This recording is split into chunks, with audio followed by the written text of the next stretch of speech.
that soon.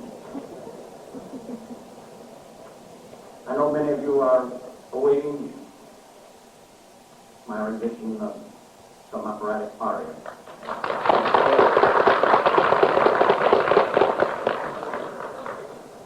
You know, I must tell you that in hearing the eloquent speeches and renditions this evening,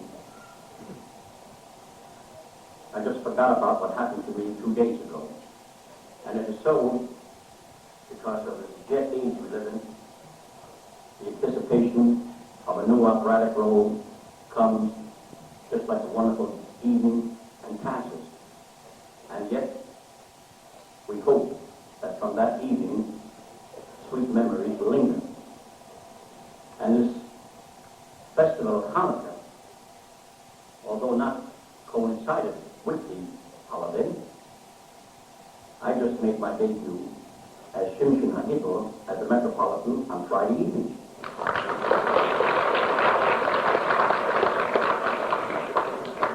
Although I'm not going to sing an aria from Samson Delilah, but it brought to mind, as I have always told my wife and children, grandchildren, I believe I'm a great believer in faith. And it so happens that the opening performance of Samson and Delilah came just 2 days, or I should say, not even 48 hours before the festival of Chanukah. And I'm very happy because I can relate this as the years go on in bringing stories to younger people when I visit universities and telling them how religion, music, is all but one. Music belongs to everyone. It is universal. And in that sense of dedication, I should like to sing for you, I think, one of the most popular arias in the operatic literature, a role which I had the pleasure to debut in a year and a half ago, almost 2 years ago, at the Metropolitan, in a new production of Pagliacci. Let's do it. Bravo!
Aria.